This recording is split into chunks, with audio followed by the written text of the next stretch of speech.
Eu vou falar um pouquinho sobre a solicitação e alteração de férias. Na Unipampa, ela é regida pela norma operacional 01 de 2018. Essa norma operacional está no manual do servidor, assim como todos os formulários referente a férias e bases de conhecimento estão no manual do servidor. Então, qualquer dúvida também que vocês tenham, vocês podem verificar ali no manual. A escala de férias, ela é feita anual e é de responsabilidade da chefia imediata, com base no calendário acadêmico. Por que com base no calendário acadêmico? Para depois não acontecer muitas alterações de férias, porque senão o pessoal todo agenda férias, muda o calendário acadêmico e a gente tem que fazer um remanejamento das férias dos servidores. A solicitação e alteração de férias ela é realizada diretamente pelos servidores no sistema CIGEP, no módulo Férias Web. Então, cada servidor vai solicitar. E essas férias solicitadas pelos servidores no CIGEP, elas vão ser homologadas pela interface de gestão de pessoas do campus. E esse interface ele vai homologar com base naquela escala de férias já aprovada pelas chefias. Então, por isso, da importância de ter essa escala de férias já pré-definida. O prazo para solicitar e alterar férias sempre vai ser o primeiro dia do mês anterior do início do gozo de férias. Por que a gente colocou essa data do primeiro dia? Porque a gente segue o calendário do sistema. Então, todo mês a gente recebe um cronograma do sistema, da folha de pagamento, e a gente botou esse prazo porque todo mês a gente envia um e-mail para o interface informando o dia que fecha a folha. Então, todos os servidores, eles solicitam até o dia 1º e o interface ele vai ter um período para conseguir fazer essas homologações até a folha fechar das férias que foram solicitadas lá no CIGEP. Então, por isso que a gente tem esse prazo aqui para solicitação. Um terço de férias, ele sempre vai ser pago no mês da primeira parcela de férias. Nunca na segunda ou na terceira, sempre vai ser na primeira. Então, a gente tem vários casos de servidores que querem se organizar financeiramente, então tem que agendar as férias com base na primeira parcela para receber o 13º.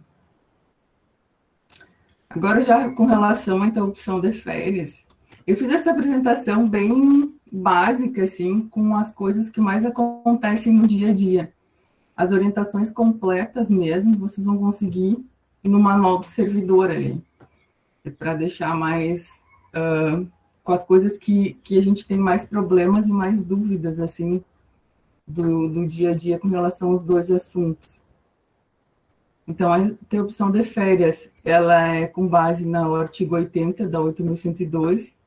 Aí eu transcrevi para cá os motivos que tu pode interromper férias, que seriam, as férias somente poderiam ser interrompidas por motivo de calamidade pública, comoção interna, convocação para júri, serviço militar ou eleitoral, ou por necessidade de serviço declarado pela autoridade máxima do órgão ou entidade.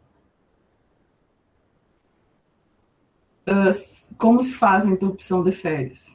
Quem pode solicitar essa interrupção de férias sempre vai ser a chefia imediata em comum acordo com o servidor. A interrupção de férias ela nunca pode partir do servidor.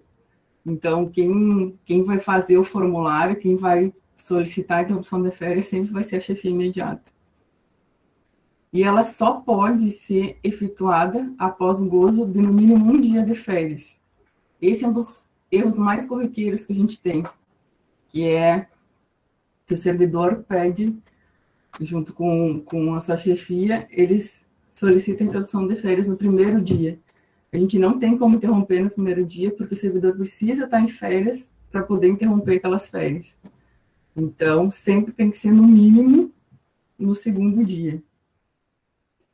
E a gente pede que sempre seja consultado no SINGEP os períodos de férias que o servidor já tem agendados para essa reprogramação da interrupção não coincidir com aqueles períodos agendados, porque senão a gente não tem como lançar, a gente não tem como fazer, o sistema recusa.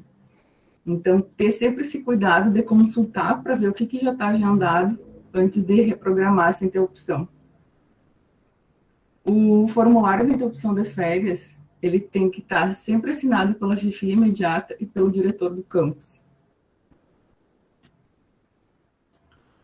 E aí, sobre férias, eu botei essas coisas mais básicas, e eu tenho alguns detalhes que eu queria ver com vocês também, que são erros corriqueiros que acontecem praticamente todo mês, a gente tem alguma situação, que é referente como vocês são uma gestão nova, tentar fazer uma cultura dos servidores sempre consultarem no CIGEP se aquelas férias que ele solicitou realmente foram homologadas.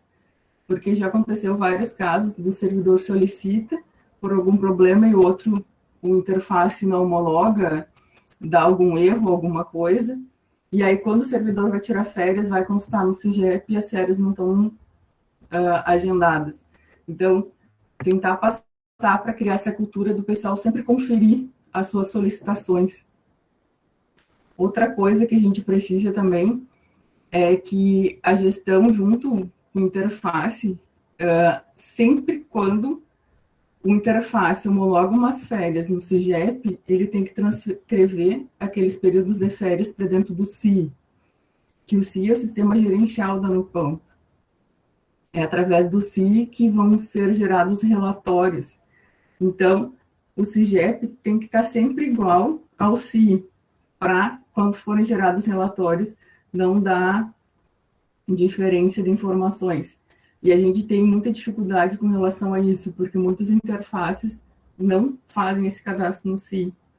Então, pedir ajuda de vocês com relação a essa conscientização também.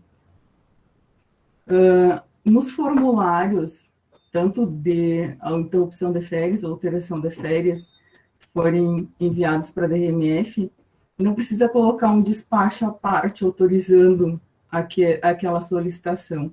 Simplesmente pelo fato da chefia imediata assinar o formulário junto com o servidor ou só a chefia e a direção do campus, já está autorizando. Não é necessário vocês fazerem um despacho junto para essa autorização. Outra coisa que a gente pede, assim, isso é mais para facilitar o nosso trabalho, para agilidade, é sempre tentar assinar os formulários com os cargos. Tipo, assinar como chefe de divisão, como coordenador acadêmico, como diretor, e não só como professor ou o cargo de técnico, porque facilita para a gente identificar se foi realmente a chefia que assinou. Outra coisa também que acontece bastante é ter o cuidado de, depois de assinar o formulário, sempre enviar o processo para a DRMF. A gente tem muitos casos que acabam sendo só assinados os formulários ou anexados documentos dentro do processo, e esses processos não vêm para a DRMF, eles ficam parados no campus. Aí dá um tempo, vão identificar que o processo ficou perdido porque a caixa é muito cheia de coisa, a gente acaba se perdendo. Então, sempre ter o cuidado, mesmo que o processo já esteja aberto na DRMF, tramitar depois de realizar qualquer ato dentro daquele do processo. Outra coisa também que acontece muito, sempre quando vier uma interrupção de férias, que é o mais problemático, digamos assim, a gente sempre vai avaliar, analisar se aqueles dados que foram colocados no formulário estão coincidindo com os que já estão agendados. A gente sempre vai fazer uma análise a respeito disso. Então, não é garantia que enviou o processo está tudo ok, sabe? Que acontece também muito isso. Ter o costume de ficar acompanhando o processo. E esse acompanhamento também, a gente tem um período, quando a folha fecha, a gente fica amarrado e não consegue fazer nada.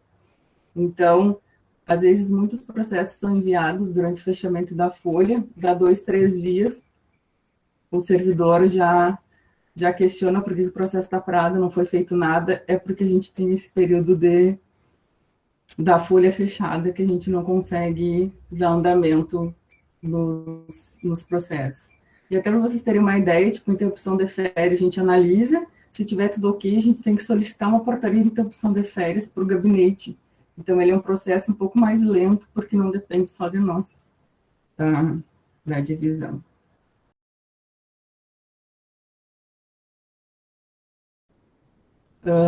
Então, eu coloquei aqui as, de onde que vinham as orientações e as regulamentações para a contratação de professor substituto. Então, a lei é 8.745, o decreto 7.485 de 2011, e essa gestão nova da Unipampa, a gente tem um ofício, que é o 49 de 2020, que é onde tem as orientações com relação à contratação e prorrogação de contratos de professor substituto.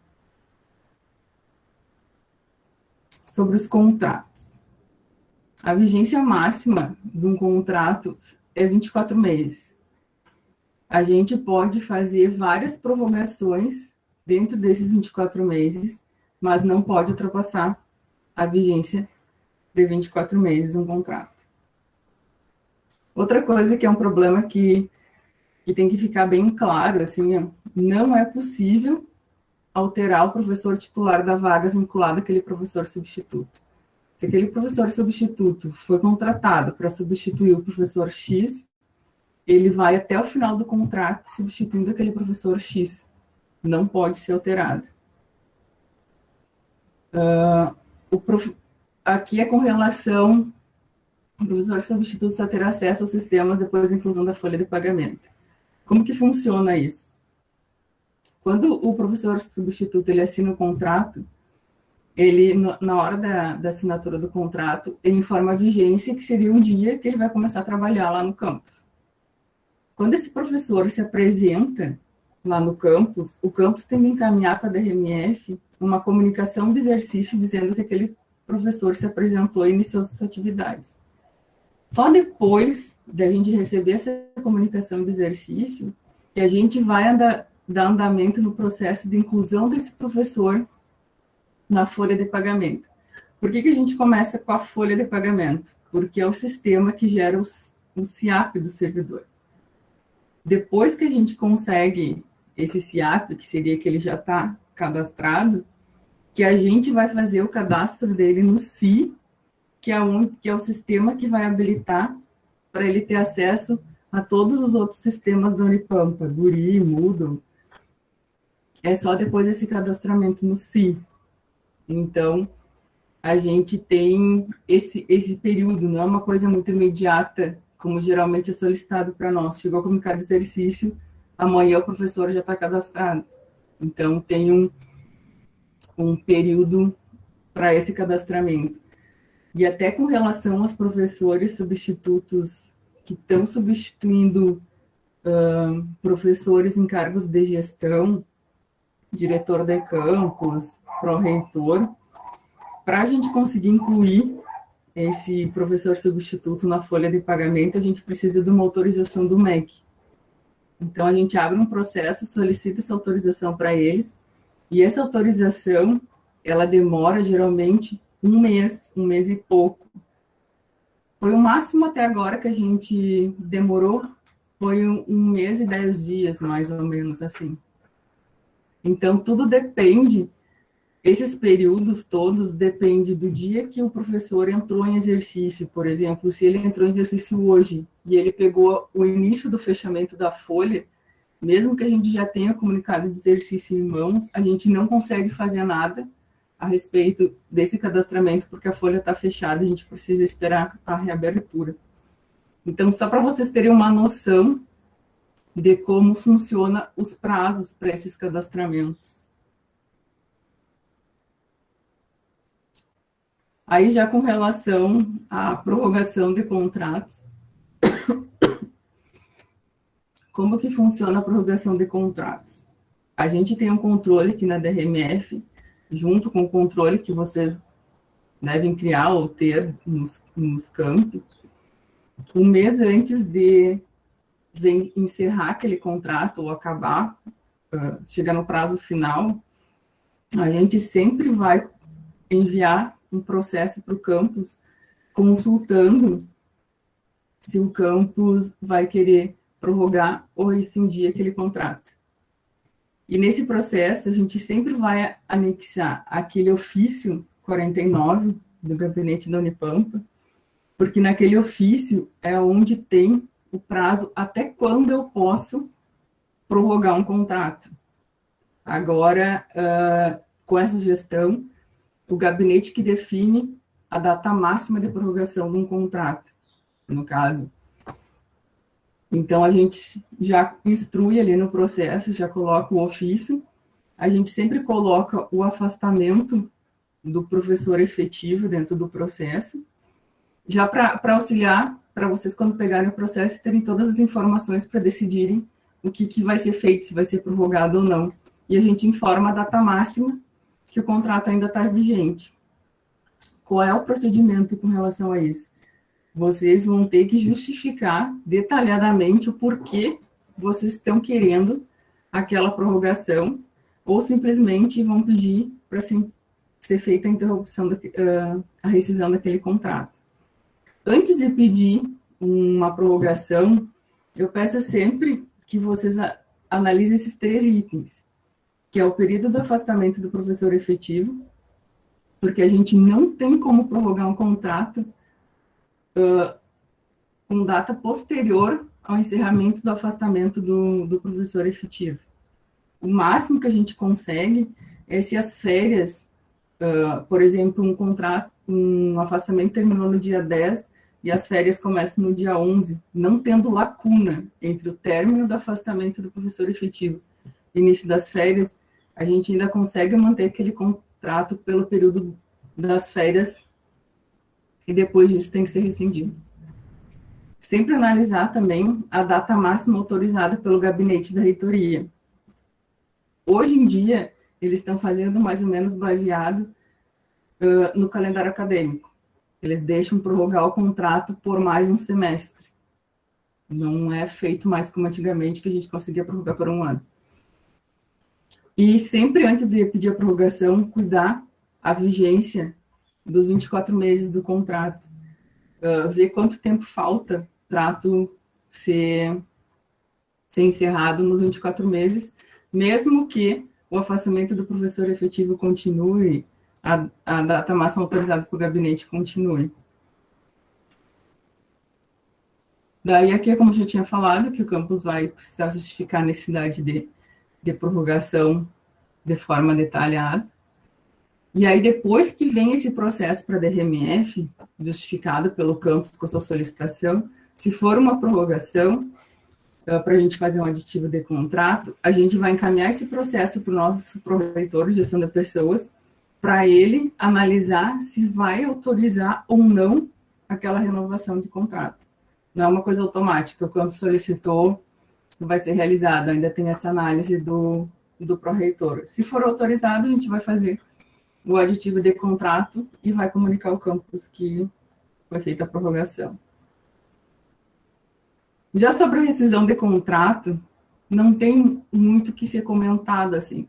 A única coisa que eu quis trazer para vocês aqui, eu não sei se todos já têm ciência disso, é que dentro do contrato a gente tem essa cláusula sexta, que especifica quais os motivos que a gente pode rescindir um contrato. Então, é simplesmente pelo término do prazo contratual, o campus não tem mais interesse em continuar prorrogando aquele contrato, ou chegou no prazo final dos 24 meses, ele será rescindido.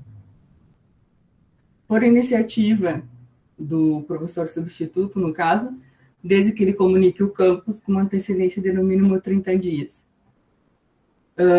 Nesses casos, o campus vai comunicar a DRMF, informando a solicitação do professor substituto, o desejo dele rescindir aquele contrato, e sempre tem que ser informado nessa solicitação se esse professor ele vai cumprir o prazo dos 30 dias de aviso ou não. A gente precisa dessa informação para depois a divisão que faz os acertos financeiros tratar desses dados.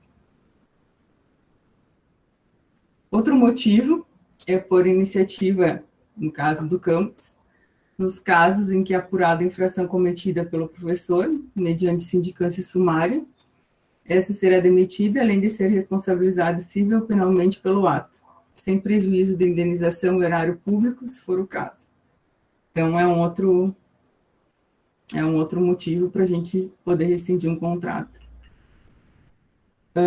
Nos casos em que o professor substituto for nomeado em cargo público não acumulável ou não comprovada a compatibilidade do horário.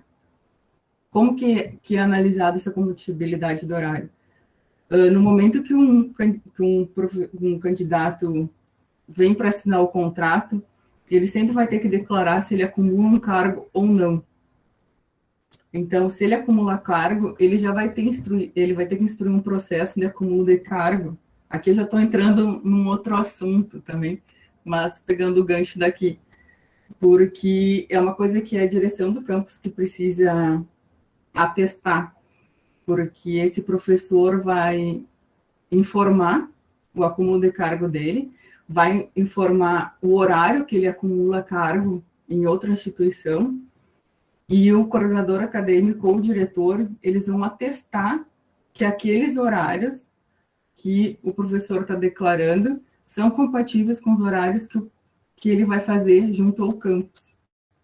Então, essa é uma informação que é a direção do campus que vai dizer se aquele professor substituto pode acumular ou não.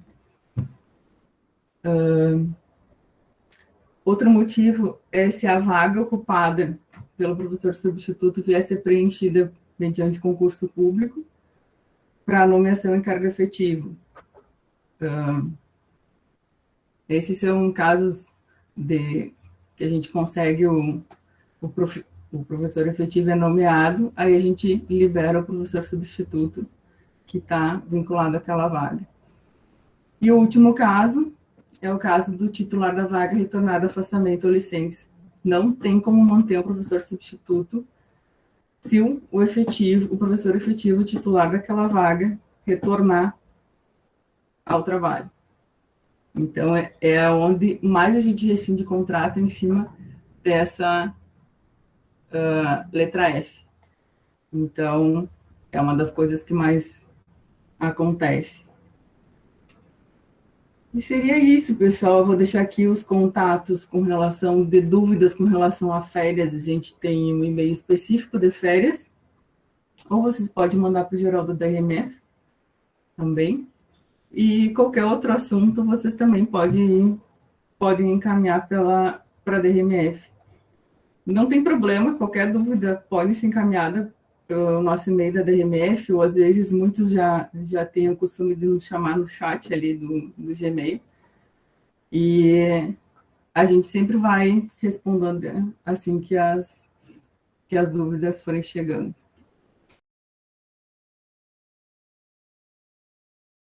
Inicialmente, dizer que a estrutura da nossa pró-reitoria ela foi alterada pela portaria 756, agora do ano passado, de 2020, e ela foi enxugada, ela tinha 3 coordenadorias e agora passou a ter 2, né? E eu estou atuando na coordenadoria de administração de pessoal, que tem 4 divisões, conforme vocês podem ver aí pelo organograma. E aqui está o contato de cada divisão.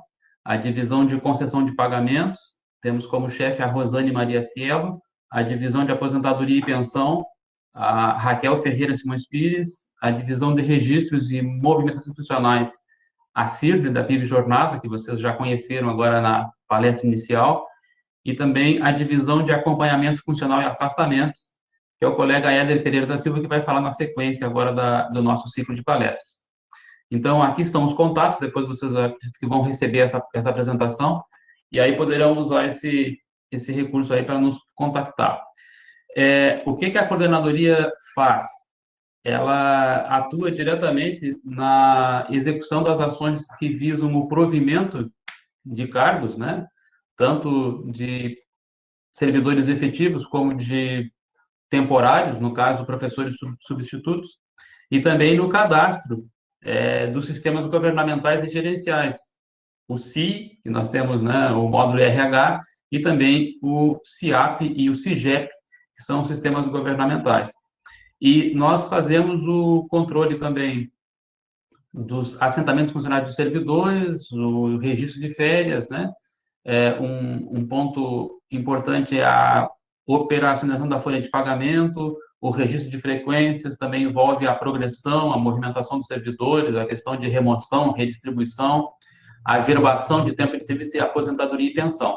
Então, dá para ver que a coordenadoria ela atua num ciclo, né, que envolve desde o ingresso, a carreira do servidor e também a inatividade, a aposentadoria e pensão. A divisão de concessão de pagamentos, ela fala diretamente com a folha de pagamento, né?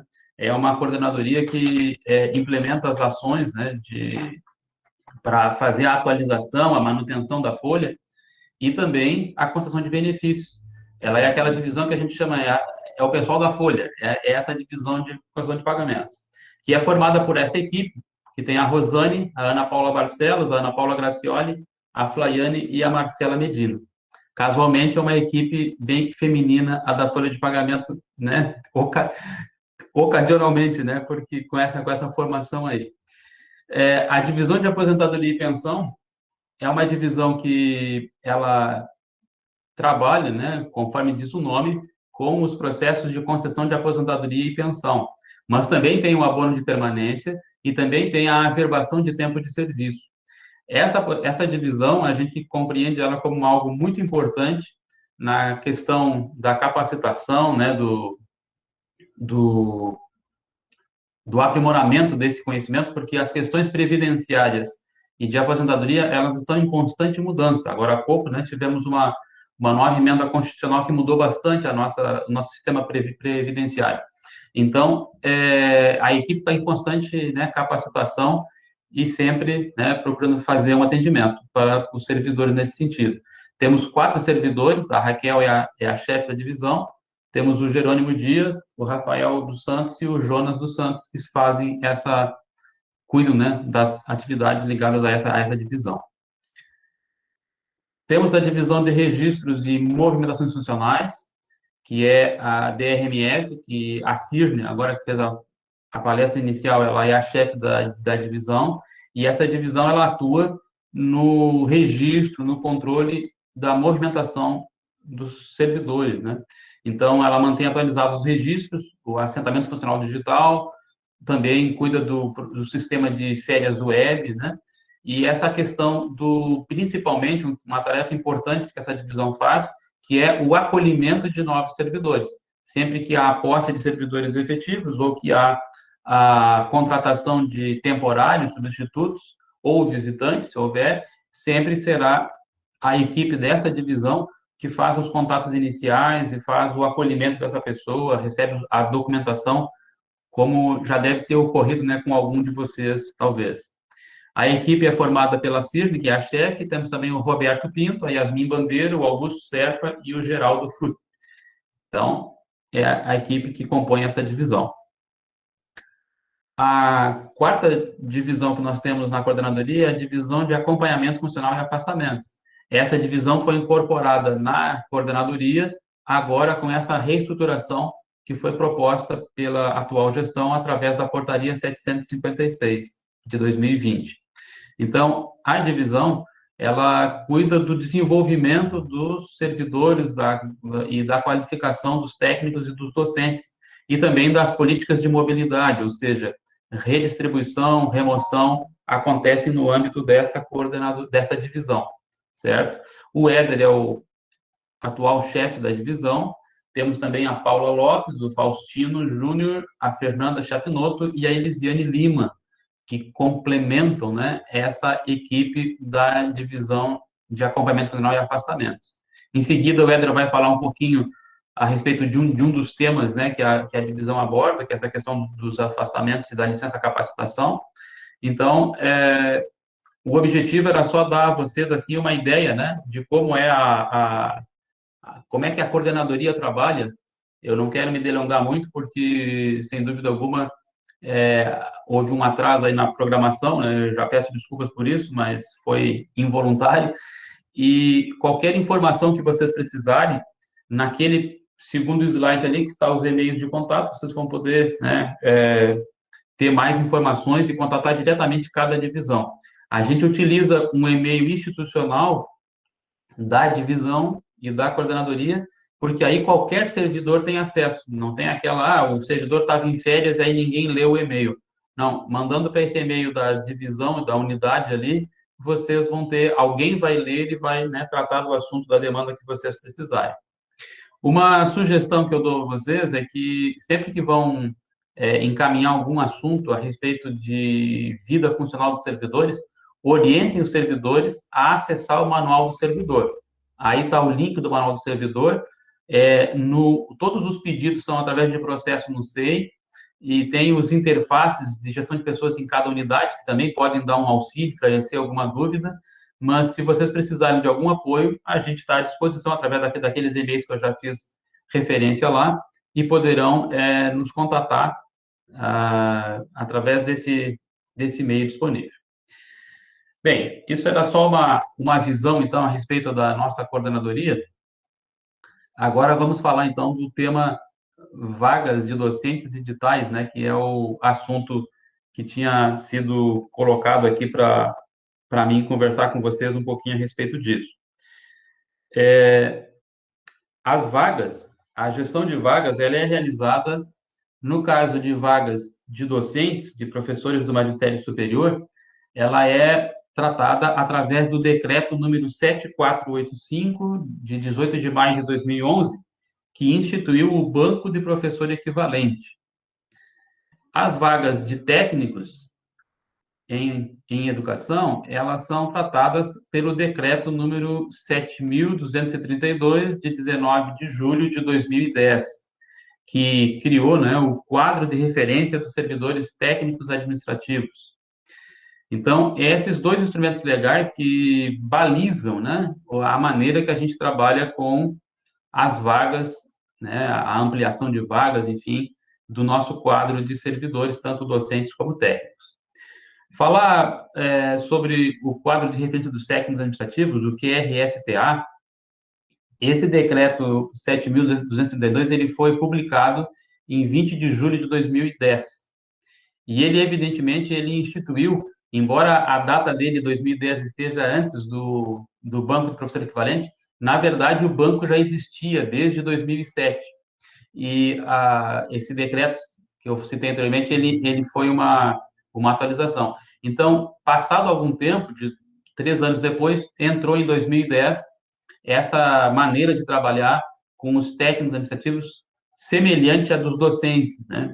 Aonde observados, conforme diz ali o artigo 2º, observados os quantitativos que cada universidade recebe, que estão no anexo 1 desse decreto, a gente pode realizar, independente de prévia autorização do Ministério da Economia, concursos públicos para fazer o provimento desses cargos vagos.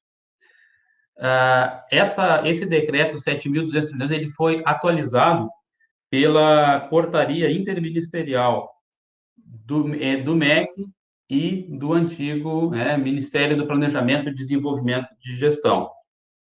Então, essa portaria foi publicada em 19 de outubro de 2017, e no anexo 3º, ela define o quantitativo de vagas que cada universidade terá. No caso da Unipampa, nós não temos nenhuma vaga da classe C, temos 534 vagas da classe D e 394 vagas da classe E. Classe D é nível intermediário, classe E é nível superior. Essa portaria é a que atualmente está em vigor. Bom, como é que funciona o quadro de referência? Atualmente, a atualização ela ocorre de forma mensal.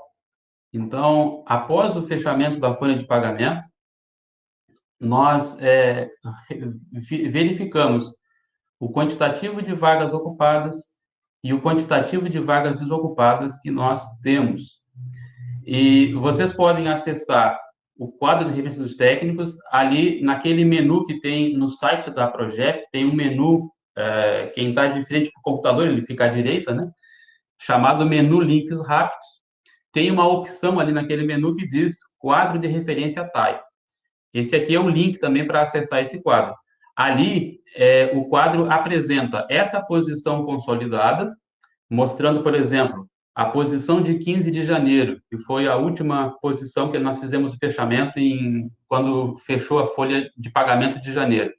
Nós tínhamos naquele dia 513 códigos de vaga ocupados da classe D e 18 cargos vagos, totalizando 531.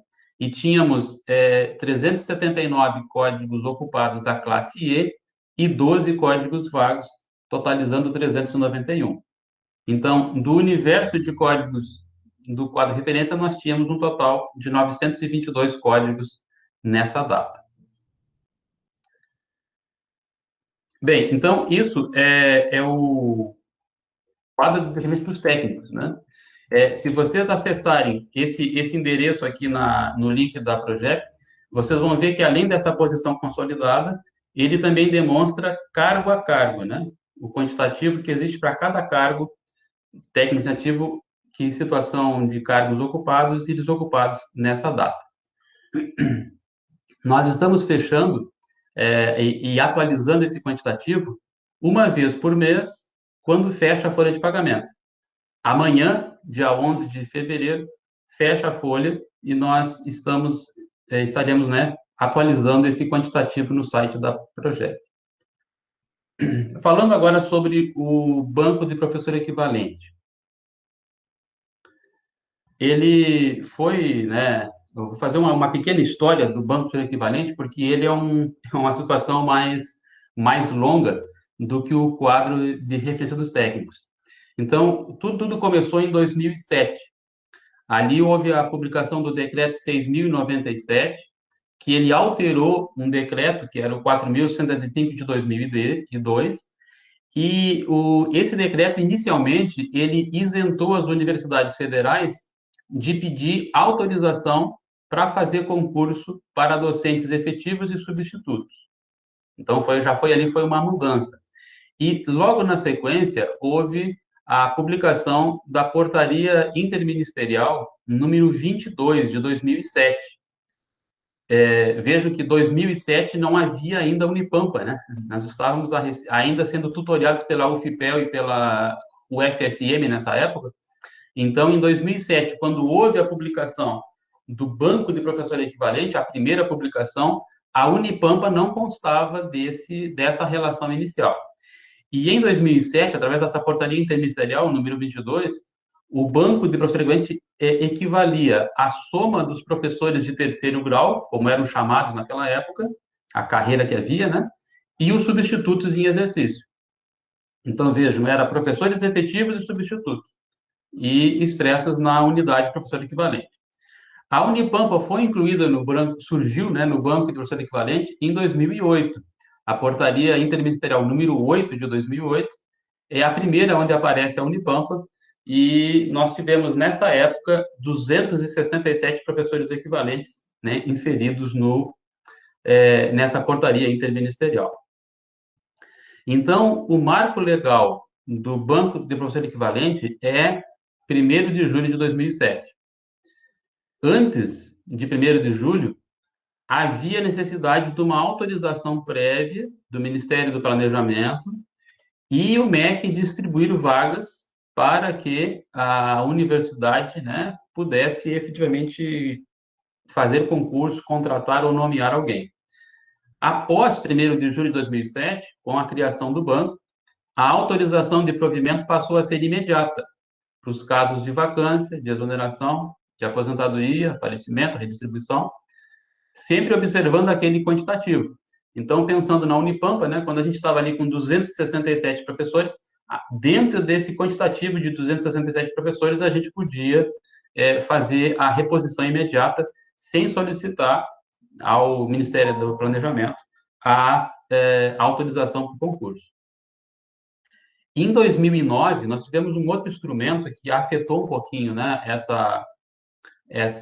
esse trabalho de reposição das vagas, que foi o decreto 6944.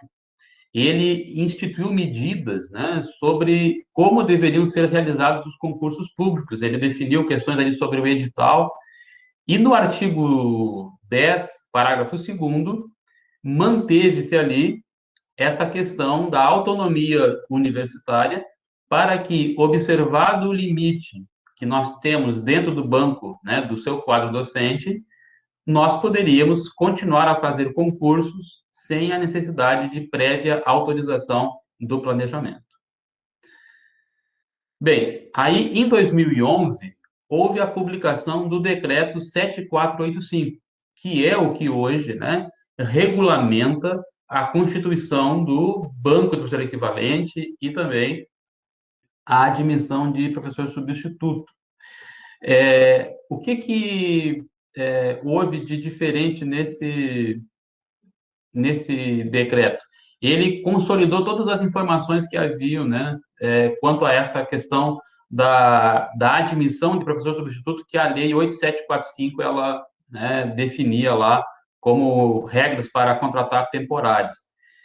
Esse decreto 7485 ele foi alterado pelo 8.259 em 2014 e definiu que haveria uma atualização anual.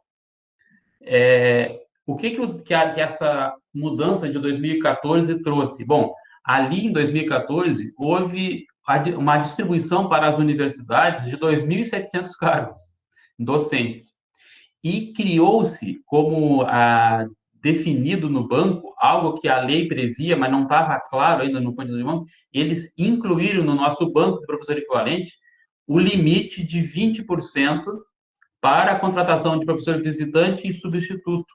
Então, digamos assim, o número de vagas ocupadas, 20% eu posso ter, né? Eu estou já previamente autorizado a contratar de substituto ou visitantes. Então, só para fazer uma ilustração bem simples, se eu tenho 500 vagas, eu posso contratar 100 professores substitutos, né? Automaticamente. Tem outras regras, mas assim, o quantitativo é esse, é 20%. Eu não posso passar de 100, né? Também foi incluído no cálculo o professor titular livre. E nesse ano de 2014 foi alterado os indicadores, né, o peso para 20 horas e 40 horas para professor substituto. Então, foi isso basicamente que mudou em 2014 do decreto de 2011. Atualmente, o banco de professor equivalente ele está definido pela portaria interministerial número 316 de 2017. Essa foi a última a atualização que houve. Em 2017, eles corrigiram, eles ampliaram o quantitativo do banco de professor equivalente porque houve uma distribuição de vagas prevista para 2018. Então, eles já publicaram ali como iria ficar o banco a partir, né, dessa distribuição que iria ocorrer de vagas. Ocorreu em 2017 e 2018 a distribuição de vagas. Hoje, atualmente, o total base do banco de professor equivalente da Unipampa, se vocês consultarem a portaria interministerial ali 316 de 2017, vocês vão ver que nós temos um total de 1.782,45. Digamos, o nosso crédito, né, que está disponível para a reposição de vagas, a realização de concursos. Isso não significa, né, colegas, que nós podemos contratar 1.700 servidores, não é isso. 1.782 é como se fosse um crédito. Se vocês olharem agora, mais adiante a gente vai ver qual é o peso que tem ali, isso significa, não é 1.700, eu já vou chegar ali. Depois, uma outra atualização que houve foi em 2019. Em 2019, nós tivemos o decreto 9739, que revogou o 6944, mas estabeleceu normas ali sobre concursos públicos, que é o que vocês estão usando hoje, né, para quando realiza o concurso público, a gente está observando o que diz nesse decreto. Mas no artigo 27, manteve-se ali o critério de que era possível o provimento de cargos, tanto para efetivo como para substituto, sem autorização prévia, desde que a gente observasse o limite não podia extrapolar, né, o limite do banco equivalente. A portaria 197 de 2020, agora mais recente, de 11 de maio de 2020, ela atualizou de novo o banco de professor equivalente, mas ela atualizou apenas os fatores, o que equivale a cada, né, por exemplo, quanto é que vale um professor de 20 horas, um professor de 40 horas, ele atualizou esse índice. E isso porque houve uma alteração na estrutura remuneratória da carreira do magistério superior e, por isso, os índices tiveram que ser recalculados. Então, esses índices que a portaria 197 de 2020 ela especifica são os que estão atualmente em vigor. Então, se vocês querem olhar qual é o índice, quanto é que vale um professor adjunto no banco de equivalente, temos que olhar para a portaria 197 de 2020.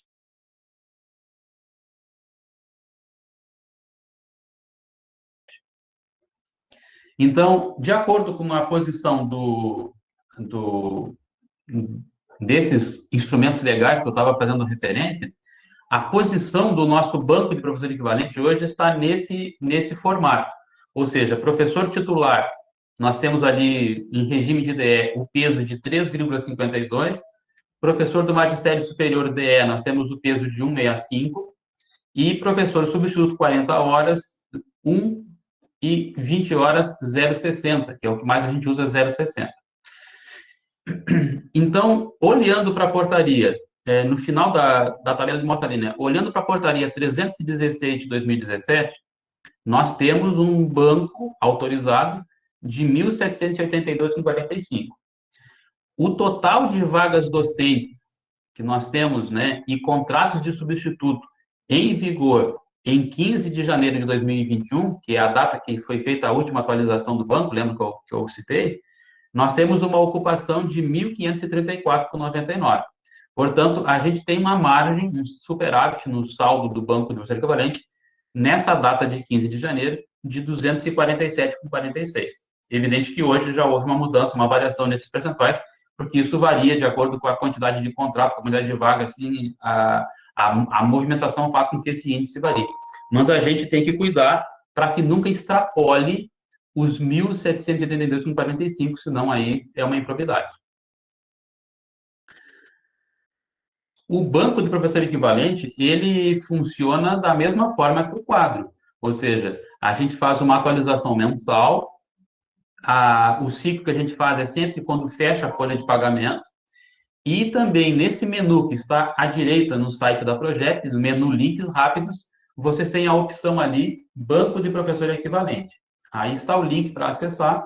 Consultando ali, vocês vão ver o Banco de Professor Equivalente.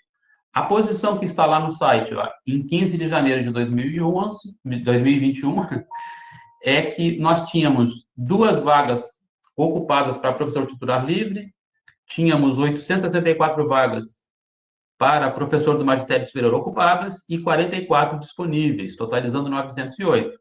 E nós tínhamos, nessa data, 54 contratos de substituto válidos em vigor, o que totalizava ali uma ocupação do banco de 964. Então, esses 964 é que resultam naquele, né, total lá que a gente...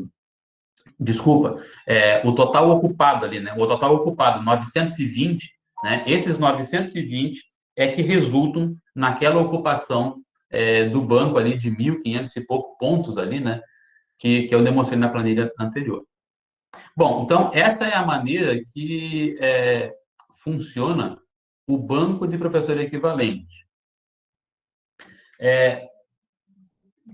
Aí vamos falar um pouquinho da ocupação de vagas, né? Então, na ocupação de vagas, a gente precisa ter responsabilidade, porque o artigo 4º do decreto 7485 fala que o Ministério da Educação poderá, mediante portaria, redistribuir entre as universidades federais os cargos não utilizados.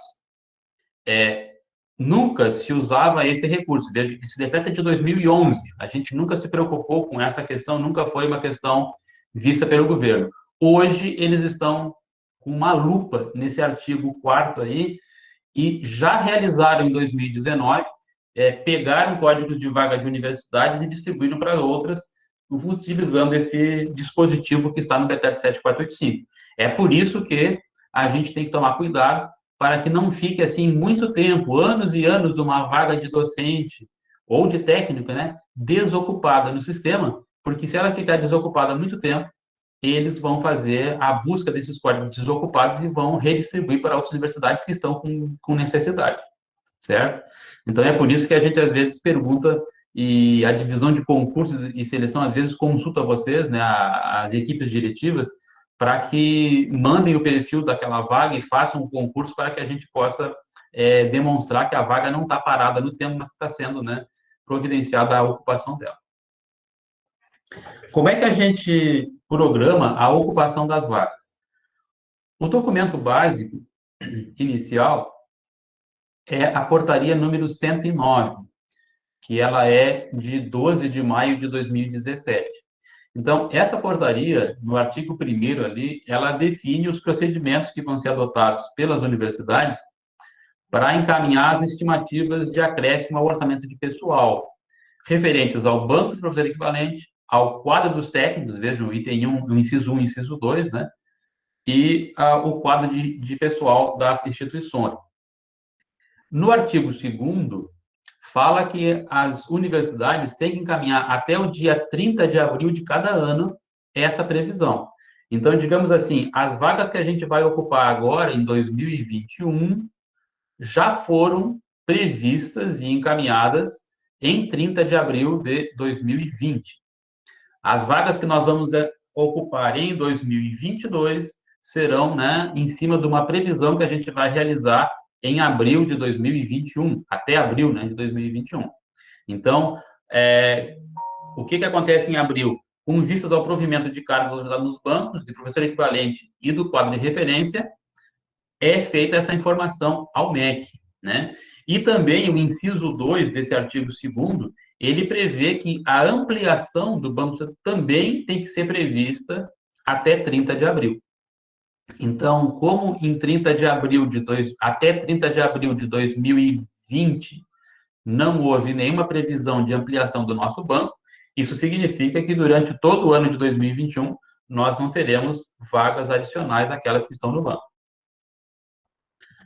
Então, tratando dessa questão, quando saiu a portaria número 109, o Ministério da Educação ele emitiu o ofício circular número 1 de 2017, com orientações como as universidades deveriam, né, cumprir aquilo que foi determinado pela portaria 109. E a SPO do MEC, a Secretaria lá do Orçamento, ela emitiu o ofício número 10, onde eles forneceram um layout de planilhas que deveriam ser utilizadas para a gente informar esse quantitativo e essa, né, necessidade de ampliação do banco. Como tudo aconteceu em 2017, excepcionalmente nesse ano, as universidades tiveram até o dia 26 de maio para fazer essa atualização, que anualmente tem que ser até 30 de abril, né? Mas nós utilizamos esse modelo em 2017, 2018 e 2019, sempre informando até 30 de abril essa previsão de provimento de vagas. No ano passado, houve uma mudança. Então, em 2017 e 2019, funcionava através de uma planilha, que aquele ofício circular tinha instituído um layout de planilha, a gente informava ali na planilha as vagas que estavam ocupadas, as que estavam em provimento, as que tinham concurso em andamento, e aquela necessidade de ampliação. Isso a gente mandava via planilha para o MEC, o MEC consolidava todas as universidades e negociava com o Ministério da Economia.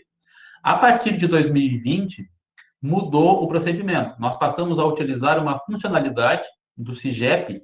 O SIGEP é o Sistema de Gestão de Pessoas do Ministério da Economia, e eles criaram dentro desse sistema o PTA quadro fixo, uma funcionalidade. O PTA é Posto de Trabalho e Aprendizagem, quadro fixo. A sigla não me pergunte por que desse nome, mas é o nome que o Ministério da Economia deu para essa funcionalidade. E ela visa fazer o quê? Auxiliar as universidades, o MEC e o Ministério da Economia a controlarem essa distribuição e a ampliação do banco de professor equivalente e do quadro de técnicos. E também, em cima dessas informações sobre a ocupação desse banco, eles elaboram a lei orçamentária para a ampliação e a proposta da lei orçamentária para o ano seguinte. Então, só fazendo um resuminho aqui, ó, dos prazos que a portaria 109 determina, de 1º a 30 de abril, as universidades informam as vagas que estão ocupando e o que vai ser provido até o próximo ano. De 1º a 31 de maio, o MEC consolida essas informações e a partir de 1º de junho é o Ministério da Economia que trabalha com essa informação, consolidando a previsão orçamentária até 31 de dezembro para o ano seguinte. Depois, um outro documento legal que é importante vocês conhecerem e saberem da existência, ocorreu em agosto de 2019, a publicação da portaria MEC número 1469, aonde estabeleceu que a CESU, a Secretaria de Educação Superior, ela iria definir os limites de provimento que a universidade estaria autorizada a prover, né, no ano de 2020. Então, nessa data aqui, em agosto de 2019, eles fizeram uma mudança. Lembram que eu vinha falando do banco de professor equivalente lá e que nós estávamos autorizados a fazer o provimento automático, né, dentro do limite do banco? Aqui em 2019 houve uma pequena mudança na forma de trabalhar. Eu tenho o banco, eu tenho o limite, mas quanto eu vou usar do meu limite, não é mais eu que Pampa poderia nomear em 2020. Mesmo que a gente tivesse um limite maior no banco, a gente estava obrigado a respeitar esse quantitativo. O parágrafo único, né, ainda fala que isso tinha relação com a Lei Orçamentária Anual para 2020.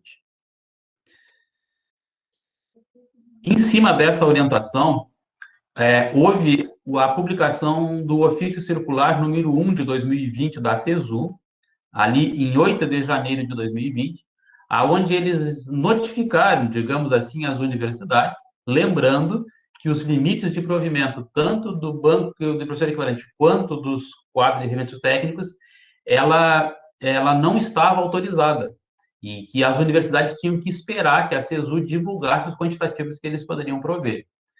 Então, essa mudança no procedimento resultou que a atual gestão, ali em 14 de janeiro de 2020, publicou o ofício circular número 8, né, aonde suspendeu temporariamente a nomeação, a contratação, a abertura de processo seletivo e de concurso, né, até que a CESU dissesse para quantas vagas, né, a gente poderia fazer os provimentos. O ofício número 55 de 2020, em 10 de fevereiro de 2020, a CESU-MEC informou qual era o quantitativo que a Unipampa teria. Seriam 40 professores do magistério superior, 12 técnicos administrativos de nível D e 10 técnicos de nível E. Eles nos autorizaram a fazer esse provimento desse quantitativo de vagas. Mas veja que nesse ofício, eles colocaram uma ressalva de que a divulgação dos limites em referência não se constitui em ato autorizativo de provimento, devendo ser observada pelos responsáveis a disponibilidade de dotação orçamentária, olhando lá a Lei Complementar número 101. Então, mais uma mudança no jogo. Ou seja, eu tinha o banco de professor equivalente com um quantitativo de vagas, que eu podia, de acordo com o decreto, fazer um provimento automático, né? Imediato ali. Aí eles, em 2019, disseram, olha, vocês têm essa autorização, mas vocês só vão poder mudar dentro de um número que eu vou dizer. Aí eles disseram o número. No que eles disseram o número, a quantidade de vagas que a gente podia prover, eles disseram, olha, eu disse o número, mas vocês não estão autorizados a prover se vocês não tiverem dotação orçamentária. Então, vejam se vocês têm dinheiro para depois vocês fazerem esse provimento dessas 40 vagas de professor e dessas 22 vagas de técnicos administrativos. Outra mudança no jogo.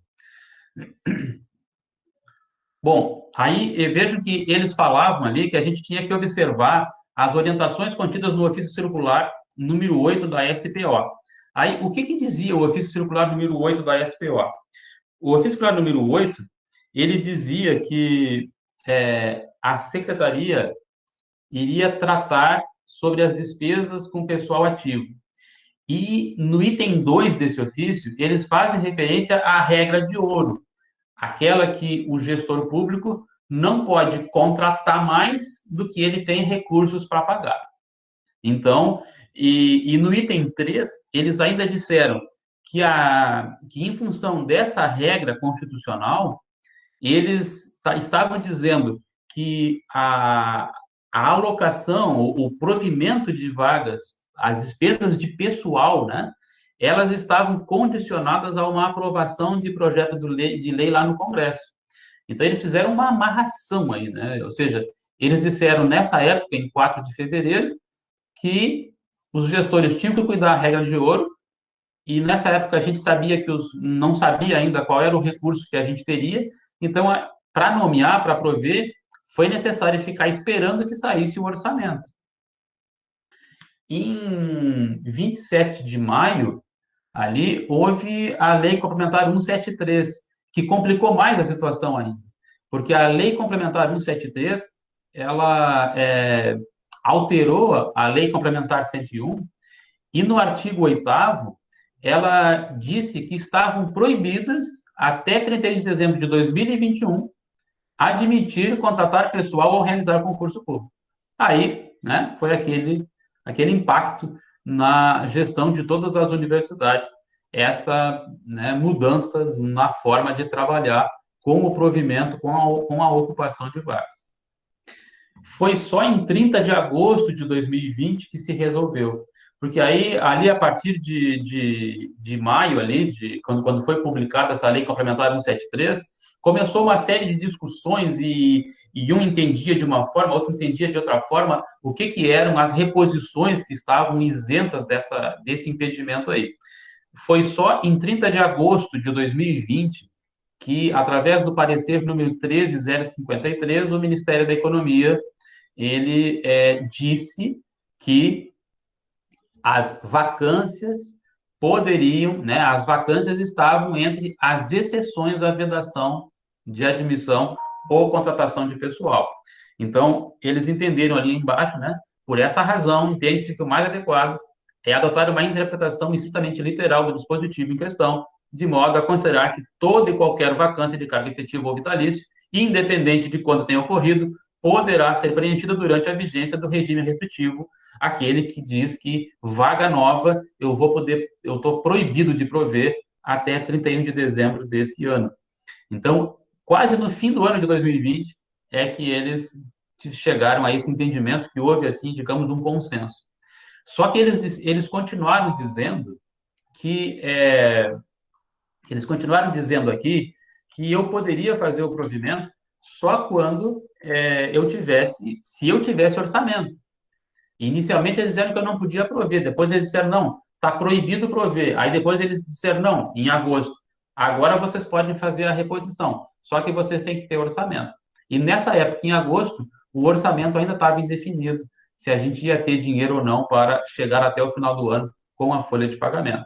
E isso é que gerou esse atraso nas nomeações, e aí vocês sabem que a gente pôde começar o processo de concurso público e reposição dessas vagas com a reabertura ali do calendário acadêmico em setembro de 2020, e isso se estendeu até dezembro agora do ano passado, aonde a gente ficou fazendo nomeações ali de acordo com as demandas que foram chegando e sendo possíveis de atender. Mas sempre lembrando que para que a gente faça o provimento de uma vaga, tanto docente como técnico, ela tem que ser uma reposição decorrente de vacância. Então, aconteceu de que algumas vagas que a gente recebeu nesse período, por meio de redistribuição, tanto do MEC como de outra universidade, a vaga ela era vaga nova, não era era uma vaga que tinha sido criada por lei, não era uma vaga que viesse de um falecimento, de uma aposentadoria, de uma vacância. Então, tiveram situações de vagas que nós temos no nosso quadro, né, que são vagas novas, que a gente só vai poder fazer a ocupação dessas vagas depois que, né, a lei complementar 173 deixar de valer, ou seja, só em 2022. Agora, por exemplo, quando sair o quantitativo de 2021, que a gente não sabe ainda quanto vai ser, a gente vai estar limitado ao orçamento, e quando nós olharmos para o orçamento, a gente depois ainda vai ter que olhar para a origem da vaga, porque se não for vacância, eu não posso fazer a reposição, se for vaga nova.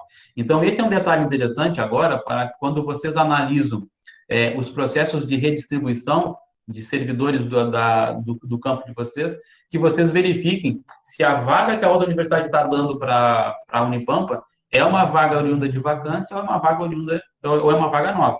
Se for vaga nova, qualquer reposição somente poderá ser pensada a partir de 2022, 2023. Antes a gente não tem como fazer a reposição dessa vaga. Eu aqui no final coloquei esse fluxo aí, que mostra como funciona a previsão. Esse fluxo aqui é aquele que está na portaria 109 de 2017 lá, que fala que até 30 de abril a universidade faz o cadastro, a previsão para o provimento das vagas. Em maio, o MEC consolida isso aí e depois o Ministério da Economia, a partir de 1º de junho, começa a gerar as planilhas e a trabalhar com uma previsão orçamentária para o ano seguinte. Bem, o que eu tinha para contribuir, para dividir com vocês, era isso, né? Depois, qualquer dúvida, eu estou à disposição para poder, né, auxiliá-los e aonde for possível, né, a gente chegar ao entendimento aí de como fazer essa ocupação de vagas aí. Muito obrigado.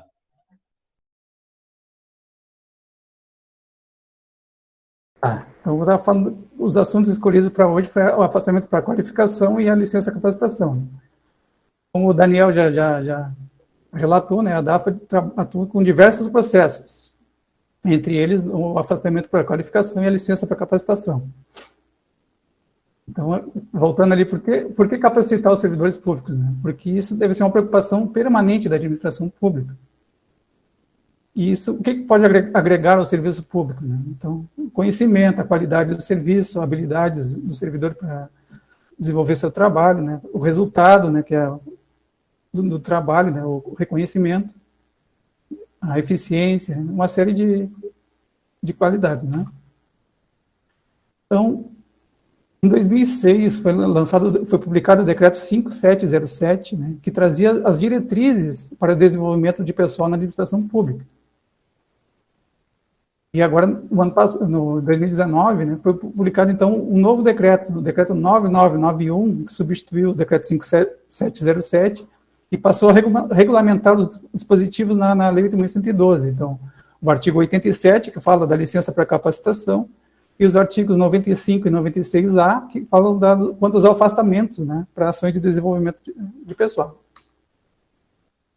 Então, qual é o objetivo dessa política? Né? Seria promover o desenvolvimento dos servidores públicos nas suas competências, né, visando a excelência na atuação dos órgãos e entidades da administração pública.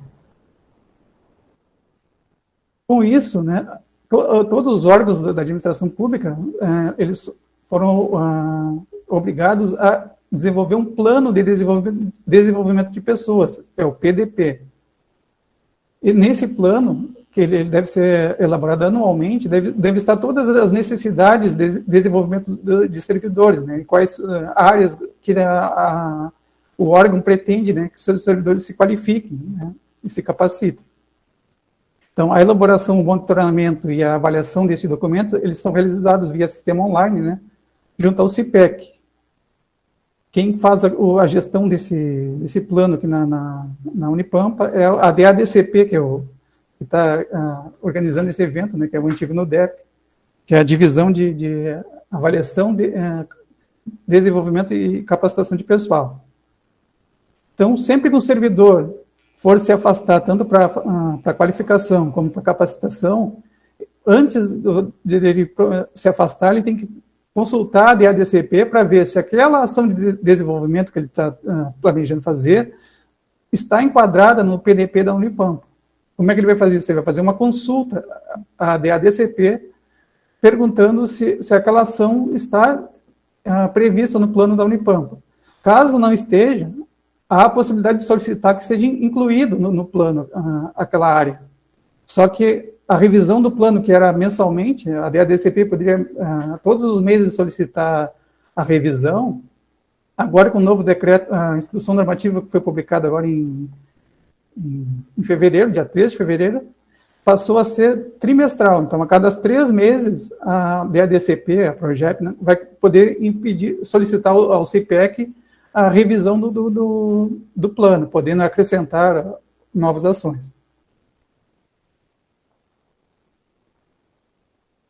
Então, o que é qualificação, né? Diferenciar o que é qualificação e capacitação. Então, nas resoluções, tanto na 24 de 2010, como na 136 de 2016, na Unipampa, está previsto que qualificação é o processo de aprendizagem baseado na educação formal. Então, a gente está falando de mestrado, doutorado, pós-doutorado, né, enquanto a capacitação depois se trata de cursos, né? Então, é nesses processos, né, que o servidor adquire conhecimentos e habilidades, tendo em vista o planejamento institucional e desenvolvimento da carreira, né? Então, o afastamento integral para a qualificação é o afastamento do servidor integral do servidor de suas tarefas, para participar de curso estricto sensu, dentro ou fora do país. Então, isso está previsto no artigo 96A e no 95 da 8.112. Então, que no interesse da administração e desde que a participação não possa ocorrer simultaneamente com o exercício do cargo ou mediante compensação do horário, o servidor poderá afastar-se do seu cargo efetivo com a respectiva remuneração para participar, então, de programa de stricto sensu em instituição de ensino no país ou no exterior. Os prazos, né? Então, o servidor teria até 24 meses para cursar o mestrado, até 48 meses o doutorado e até 12 meses para o pós-doutorado. No caso de estudo no exterior, são até 4 anos. Não pode passar desse limite de 4 anos. Então, o mestrado, né? Quem pode participar do mestrado e doutorado? Os servidores que estejam no cargo há pelo menos 3 anos para mestrado e 4 anos para doutorado. No caso dos docentes, esse artigo não se aplica por conta da Lei 12.772, no artigo 30, que prevê que os docentes podem se afastar a qualquer tempo, né? Não precisa estar já há 3 anos ou 4 anos no cargo. Também, o servidor não pode ter se afastado para tratar de assuntos particulares, licença capacitação ou um fundamento no 96A nos últimos 2 anos. No caso do pós-doutorado, é muito parecido, só que o servidor não pode ter se afastado, né, para tratar de assuntos particulares ou com fundamento no 96A nos últimos 4 anos. Bom, o que o decreto 991 trouxe de novidade, né? Que a partir de agora, antes do servidor sair um afastamento, tanto para mestrado, doutorado ou pós-doutorado, ele tem que participar de um processo seletivo, né? E esse processo seletivo ele vai ser regulado pela própria unidade do que o servidor atua. É um processo que tem que ter isonomia, critérios de elegibilidade e transparência. Ali também fala que quando houver, né, nota de avaliação de desempenho, deveria ser considerado também, né, as metas, o alcance das metas individuais, mas isso ainda é difícil de se concretizar nessa parte. Bom, agora falando dos afastamentos, né, vou primeiramente falar dos afastamentos TAI. Então, esse decreto 991, junto com a instrução normativa, trouxeram uma necessidade de o servidor tem que cumprir uma série de requisitos para poder se afastar, né? E então, a divisão, ela solicita que o servidor insira no processo uma série de documentos que às vezes parecem tanto burocráticos, né, mas são exigências legais, e a gente tem que pensar que o servidor vai se afastar por 2, 4 anos com a remuneração, né? E esse investimento tem que ter documentação que comprove realmente a necessidade dele participar dessa ação, né? Então, no processo, no caso dos TAIs, ele abre um processo já no início, antes da seleção, e esse processo vai até o final do seu afastamento. No caso dos docentes, eles são 2 processos que eu vou explicar mais adiante. Então, no processo de afastamento TAI, o que tem que ter? O formulário de inscrição, o plano de estudos assinado pelo servidor e pela chefia imediata, o comprovante de aprovação da matrícula ou a carta de aceite, no caso de pós-graduação, né? o programa do curso, o calendário acadêmico lá do curso, da instituição, e uma declaração da chefia imediata. A chefia imediata vai ter que informar aquilo que está previsto na legislação, né? Quanto à impossibilidade do curso ser realizado simultaneamente com a jornada de trabalho, se o projeto de pesquisa a ser desenvolvido durante o afastamento está alinhado com a atribuição do cargo efetivo, ou no caso de função de confiança do servidor, ou as áreas de competência da sua unidade, não é? E também quanto à substituição dos compromissos profissionais. A gente tem que lembrar que no caso dos tais, né, a gente não tem a previsão de professor de substituto. A própria equipe vai ter que se organizar para assumir os compromissos profissionais do servidor. Além disso, também a documentação obrigatória, né, comprobatória das pontuações que vai estar solicitando no edital. Também o reconhecimento do programa, né, junto nas instituições nacionais e estrangeiras. Você tem que comprovar que é uma instituição reconhecida. Outra novidade que surgiu agora com o decreto é a necessidade de que o servidor faça o seu cadastro no banco de talentos do CIGEP. Esse cadastro ele vai substituir o currículo Lattes. Isso vai ser necessário a partir de agora, tanto para docentes quanto para tais. Então, o servidor tem que entrar lá no CIGEP, Banco de Talentos, e vai aparecer vai acessar, vai aparecer o servidor vai ter que autorizar eles a criarem esse cadastro, e ele se comunica com o Lattes. Então, toda a informação que está no Lattes, eles conseguem se comunicar. Então, quando atualizar o Lattes, vai atualizar esse banco, e quando atualizar o banco, vai atualizar o Lattes. Eles se comunicam. Essa é uma exigência que foi agora pela instituição normativa, agora que foi publicada agora em dia 3 de fevereiro, então é recente isso. Então, a gente está apresentando pela primeira vez agora, então, essa necessidade, né? Também o servidor tem que apresentar uma declaração da COPS-PAD, quanto à existência ou não de PAD, e uma declaração da própria divisão, né, da DAFA, para participar lá do processo seletivo, quanto ao afastamento de licenças, porque, como eu disse anteriormente, o servidor não pode ter se afastado pelo 96A ou tirado licença no período de 2 anos, né, anteriores ao novo afastamento.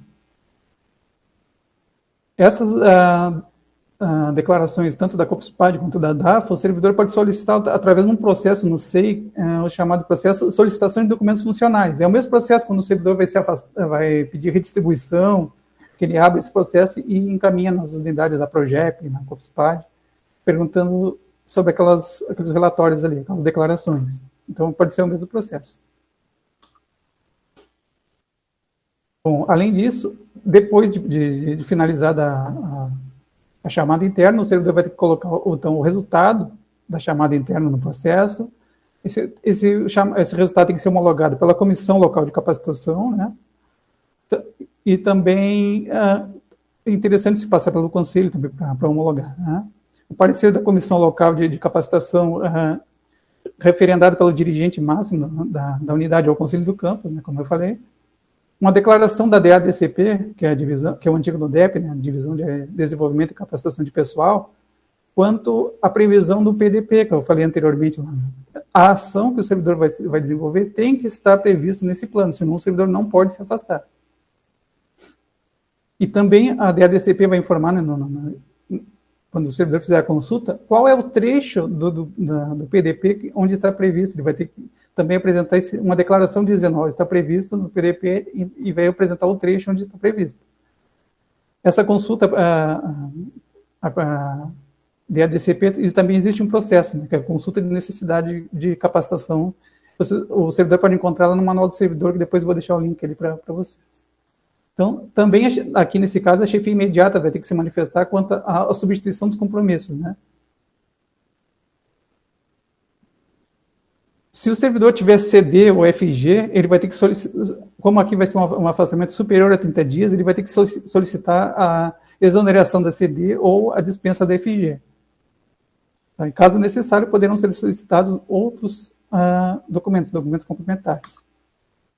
Então, depois da classificação final, o servidor inserir toda aquela documentação ali, ele encaminha o processo de chamada interna ou a comissão, ou o próprio servidor para a DAFA, né, a divisão, que vai fazer os trâmites ali para providenciar o afastamento do servidor. Então, é bom deixar claro que a aprovação no processo seletivo ele não garante por si só o afastamento do servidor, que deverá ter todas aquelas informações. Não pode ter um PAD contra, não pode ter se afastado conforme as exigências da 8.112. Então, tem uma série de requisitos que ele tem que comprovar, mesmo que ele tenha sido aprovado na chamada interna. Bom, agora falando de chamada interna para afastamento docente. Nesse caso, serão 2 processos. O servidor, primeiramente, vai ter que abrir um processo para a chamada interna, né, afastamento integral. Então, nesse processo, ele vai anexar uma série de documentos também para ser avaliados lá na sua unidade. Né? Então, isso tem que estar previsto no edital também, né? A ficha de inscrição, o termo de posse, porque ele tem que comprovar o tempo de serviço na Unipampa, né? Também o comprovante de aprovação, lá a matrícula, ou a carta de aceite do programa, ou o convite, no caso de pós-doutorado, né? O projeto de pesquisa, ou plano de estudos, que, no caso do plano de estudos, também tem que estar assinado pela chefia imediata, e o reconhecimento do programa. Então, um documento que ateste o reconhecimento da qualidade da instituição, tanto nacional como estrangeira, que o servidor vai participar. Né? Então, no caso do pós-doutorado, isso pode ser dispensável. Mas no mestrado e doutorado ele é exigido. Também, assim como os tais, tem que colocar também o programa do curso, a tabela de pontuação que foi utilizada para a classificação do servidor, e aqui, novamente, então, o servidor docente também, a partir de agora, a partir da publicação da nova instrução normativa, agora em fevereiro, vai precisar estar cadastrado no CIGEP Banco de Talentos. Como eu disse, ele substitui a exigência do currículo Lattes no processo. Mas o servidor vai ter que entrar no CIGEP Banco de Talentos e autorizar o seu cadastro nesse banco. Então, também vai precisar uma declaração da COPESPAD e uma declaração da AFA dizendo que o servidor não tem pendência com licença ou afastamento. Tá? Bom, depois de passar na chamada interna, o servidor vai ter que abrir um novo processo e encaminhar para a DAFA. Aí vai ter que já estar o resultado da chamada interna, homologado pelo Conselho do Campus, de preferência. Aqui, na diferença dos tais para os docentes, é que nos tais eles têm uma comissão geral de capacitação, que é quem determina as regras que serão seguidas pelas unidades, e cada unidade, cada campus e a reitoria tem uma comissão local de capacitação. No caso dos docentes, existem alguns campos que têm uma comissão específica, outros campos não têm a comissão, a própria comissão de ensino que faz essa análise. Em outros campos eles montam uma comissão na qual geralmente o coordenador acadêmico está presente, né? Mas o interessante seria os docentes também terem uma comissão específica, né, para esses processos de afastamento. Tá, no caso dos docentes, né, aí como é que vai ficar também a substituição dos compromissos profissionais? Então, vai ter que estar no processo dizendo se vai ter professor substituto ou não. Quem vai assumir as atribuições do professor? Se vai ser os colegas eles vão assumir, ou vai ter que ter um professor substituto? No caso de ter necessidade de professor substituto, aí vai entrar aquilo que o Daniel disse. Não basta o campus ter uma vaga de professor substituto se não tiver orçamento que autorize a contratação. Então, o processo vai ser um pouco mais demorado, vai ter que passar pelas unidades lá de gestão orçamentária e financeira para saber se realmente está autorizada a contratação daquele substituto. Então, novamente, aqui, assim como está, tem que ter a declaração da DCP dizendo que aquela ação está prevista no PDP da Unipampa, né? E tem que estar também constar a cópia do trecho do PDP. Se não estiver previsto, vai ter que solicitar, o servidor, a unidade vai ter que solicitar a inclusão daquela ação no PDP, só que isso pode levar até 3 meses, né, que é o tempo que tem de revisão do plano. Então, é sempre interessante que o servidor, antes mesmo de participar da seleção, já procure informações junto à DCP se aquela ação que ele pretende desenvolver está prevista no plano, e se não estiver, já pedir para incluir. Então, também vai precisar, assim como está aí, né, uma declaração da chefia imediata, como prevê na legislação, dizendo que a impossibilidade do curso ser realizado simultaneamente com a jornada de trabalho e que o processo de pesquisa a ser desenvolvido durante o afastamento está alinhado com a atribuição do cargo efetivo e com as competências da sua unidade de exercício. Bom, ao final da chamada interna, então, cada unidade deverá encaminhar o processo ADAF com a classificação final dos servidores. Além disso, como eu disse, o servidor vai ter que abrir um novo processo para proceder com a abertura do seu afastamento. O nome do processo é processo afastamento integral para qualificação. Novamente, assim como aconteceu nos tais, a gente tem que afirmar que a aprovação do processo seletivo, por si só, não garante ao servidor o afastamento. Ele vai ter que comprovar, então, todas as exigências que a legislação, no caso 8.112. Não pode ter se afastado, não pode ter PAD, não pode ter nenhum impedimento legal. Bom, nesse processo de afastamento, então, vai ter que ter o formulário de solicitação, né, o termo de compromisso de permanecer na Unipampa pelo igual período. No caso dos tais, isso já está previsto no próprio formulário de solicitação. Então, o servidor tem que se comprometer que, ao retornar do afastamento, ele vai ficar por igual período na Unipampa. O plano de estudos, no caso não tenha sido já apresentado lá no processo de seleção, o comprovante de matrícula, também no caso de mestrado e doutorado, caso também não tenha sido apresentado na chamada interna. Ocorre que os processos, principalmente docentes, eles têm chegado para a DAPA com bastante falta de documentação. Então, geralmente o processo vem, aí a divisão faz uma análise ali e devolve para o campus, devolve para o servidor, dizendo todos os documentos que ele vai ter que anexar. Né? Inclusive, a gente está agora com a divisão, nos reunimos, né? E vamos agora pensar em encaminhar um ofício a cada unidade com um anexo, dizendo quais os documentos são necessários estar no processo, até servir como uma espécie de checklist, porque o servidor já se programa e já encaminha o processo mais completo possível, né? Até para não atrasar o afastamento, porque muitas vezes o processo chega incompleto, tem que retornar para a unidade, aí o servidor tem que correr atrás dos documentos que ainda não tinha em posse, né? Então, a intenção é agilizar esse processo para quando o processo chegar na divisão, já chegar o mais completo possível. Também tem que ter, no caso do servidor, se ele for ocupante de CD ou FG, ele vai ter que se pedir exoneração ou dispensa, né? Porque o afastamento é superior a 30 dias. Também ele vai ter que incluir uma declaração referente a férias, auxílio de transporte, né? E também a homologação da chamada interna, a ata do Conselho do Campus, homologando o resultado final da chamada interna. Esse material vai ser encaminhado para cada unidade, né, para vocês terem em mãos, e também uns links onde vocês conseguem, o servidor consegue acessar todos os documentos, né? Então, como a gente estava conversando anteriormente, os afastamentos que envolvam a contratação de substituto, de professor substituto, ele vai precisar passar por uma verificação de dotação orçamentária e financeira, antes de ser encaminhado ao gabinete da reitoria. Somente com a autorização da Procuradoria da PROAD para contratação de substituto vai ser autorizado o afastamento do servidor. Então, estando o processo instruído corretamente, o processo será encaminhado ao gabinete para análise e manifestação. Em caso de parecer favorável, o gabinete, então, vai emitir uma publicação da portaria de afastamento, ou no boletim de serviço, se for no país, ou no Diário Oficial da União, se for do país. Aqui tem um alerta importante. O servidor somente poderá se afastar após a publicação da portaria. É somente com a publicação da portaria que ele está autorizado, né, formalmente autorizado para o afastamento. Isso é muito importante, inclusive, assim, o servidor tem que ter cuidado quando vai se afastar do país, né, que ele não pode se afastar do país, a não ser que esteja em férias, né,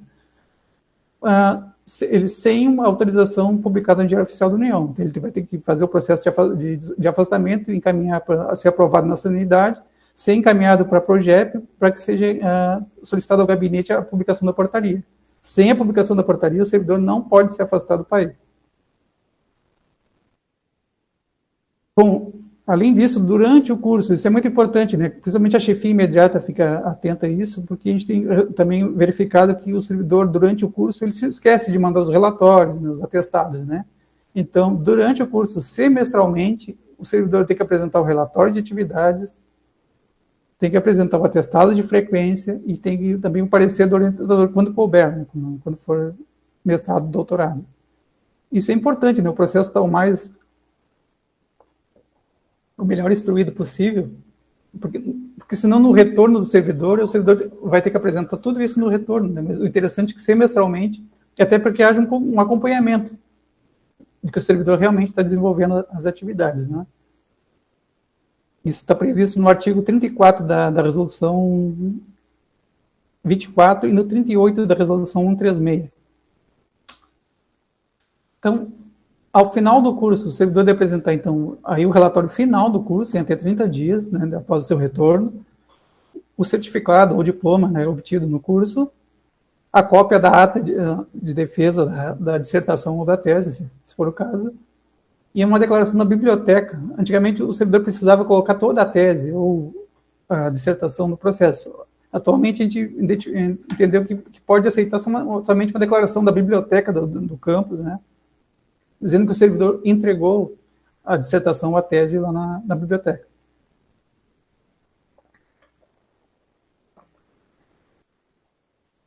Então, é importante deixar claro assim, que, ao retornar, o servidor beneficiário pelo afastamento, ele deveria permanecer, como ele assinou aquela declaração, um compromisso, um termo de compromisso, ele deve permanecer no exercício das suas funções na Unipampa por igual período ao do afastamento concedido.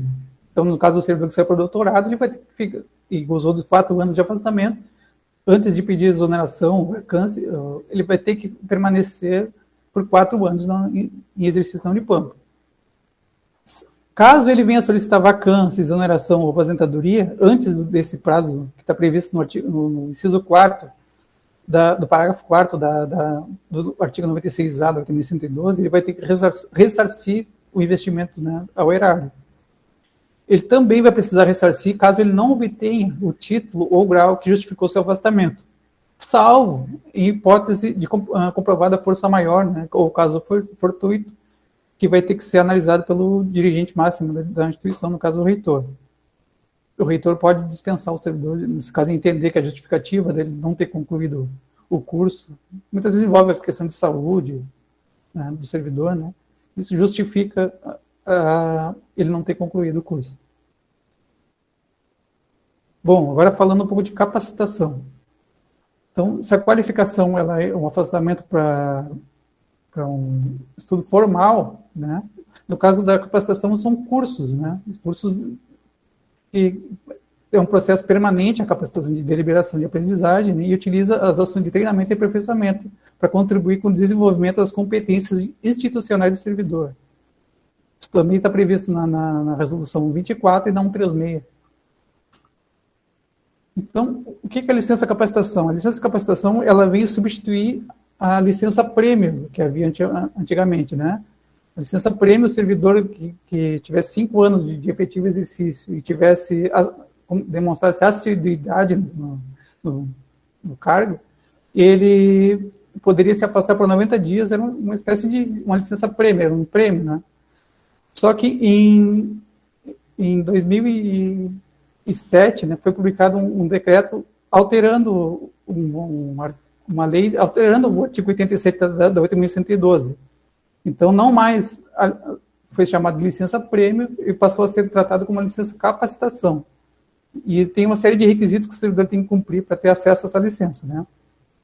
Ele tem que estar há 5 anos de efetivo exercício no cargo, ele poderá se afastar somente no interesse da administração por até 90 dias, né, com a respectiva remuneração, para participar de um curso de capacitação profissional.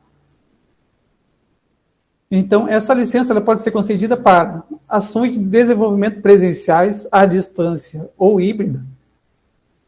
No caso de um servidor que saiu para qualificação, e vamos pensar assim, 2 anos para cursar o mestrado, e nesses 2 anos ele não conseguiu concluir o curso, ele pode solicitar também essa licença de 90 dias para concluir, mas ele já tem que estar já no final do seu curso, somente aguardando concluir a dissertação, no caso, né? Então, se o servidor não conseguiu nos 2 anos ele concluir o mestrado, ele pode ainda tirar mais essa licença, são mais 90 dias que ele pode tirar. Então, a participação também em curso presencial, de intercâmbio em língua estrangeira, mas nesse caso somente quando é recomendável para as atividades do servidor. E também pode ser um curso conjugado com atividades práticas ou realização de atividade voluntária, aí conforme a legislação vigente. A licença só pode ser autorizada quando a carga horária total da ação ou do conjunto de ações, ele pode tirar mais de um curso, ele não precisa fazer apenas um curso ou participar de um evento, ele tem que somar no mínimo 30 horas semanais de atividade. Então, se ele vai fazer um curso de 20 horas, ele vai ter que somar mais um curso de 10 horas para dar as 30 horas semanais ali. O horário ou o local da ação também não tem que inviabilizar o cumprimento da jornada. Então, o servidor vai ter que justificar, com a anuência imediata, que aquele curso que ele vai fazer não pode ser realizado durante a sua jornada de trabalho. Isso, por exemplo, o servidor vai fazer um curso EAD, só que aí o servidor vai ter que justificar por que ele vai ter que pedir essa licença se ele não poderia fazer concomitantemente com as atividades.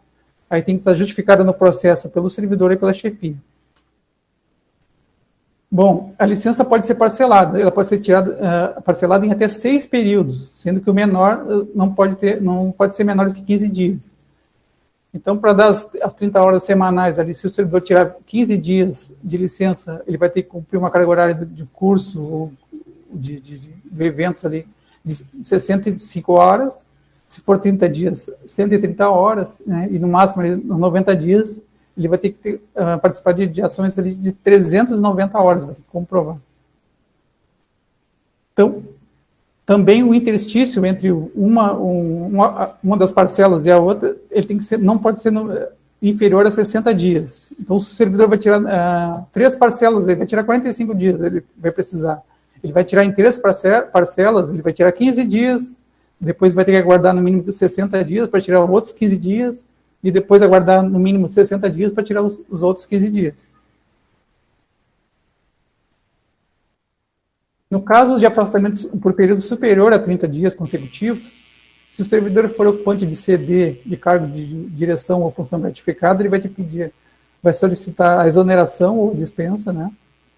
E também ficarão suspensos durante esse período as gratificações adicionais que não façam parte da estrutura remuneratória do cargo. Então, ali a gente está falando de periculosidade, de insalubridade, nesses casos, né? Ambas as situações ele vai contar a partir da data do afastamento dele. Então, a partir da data do afastamento, ele não pode mais ocupar CD ou FG durante aquele período e também não vai fazer jus a receber as gratificações adicionais. Informações importantes, né? O quantitativo máximo de servidores que pode gozar de licença simultaneamente é de 5% do quadro efetivo da Unipampa. Quem faz essa análise da porcentagem também é a DADCP também, o antigo NODEP, né? Então, a unidade ou o servidor vai ter que consultar a DADCP perguntando se aquele quantitativo de 5% já foi atingido naquele período, se, no caso contrário, vai ser autorizado o afastamento. A DADCP vai dar uma declaração dizendo que não está dentro do quantitativo que é permitido, né? Então, também uma questão que o servidor tem que solicitar é com antecedência, né? Porque até a análise do processo, ver se todos os documentos estão instruídos do processo, se muitas vezes o servidor manda para a divisão antes de passar pela DADCP, aí a divisão tem que caminhar para a DADCP fazer a consulta do percentual de servidores que está em licença, então demora um pouco essa análise, né? Também tem o tempo da publicação da portaria, então a gente pede que no mínimo 30 dias de antecedência, antes da licença, o servidor encaminha o processo para dar, tá? Então aqui seria um resumo, né? A cada 90 dias de licença, a cada 5 anos de efetivo exercício, o servidor pode tirar 90 dias de licença, até 90 dias, né? Que podem ser parcelados em 6 períodos, até 6 períodos, né? E cada período deve ter no mínimo 15 dias, sendo que o intervalo entre um período e o outro ele não pode ser inferior a 60 dias. Aqui uma questão também, os períodos de licença capacitação, eles não são acumuláveis, então, a partir do momento que o servidor completou 5 anos na instituição, ele já tem direito a tirar a licença, né? Esse direito dele de tirar a licença, referente a esse primeiro período de efetivo exercício, ele vai até o servidor completar o próximo. Se ele chegou em 10 anos e não tirou a licença, ele não acumula a licença dos 5 anos com a licença dos 10 anos. Ele vai ter direito só à licença dos 10 anos. E assim sucessivamente. A documentação necessária, então. O servidor vai ter que preencher e assinar um formulário, né? Que tem que ser assinado pelo requerente, solicitando a licença.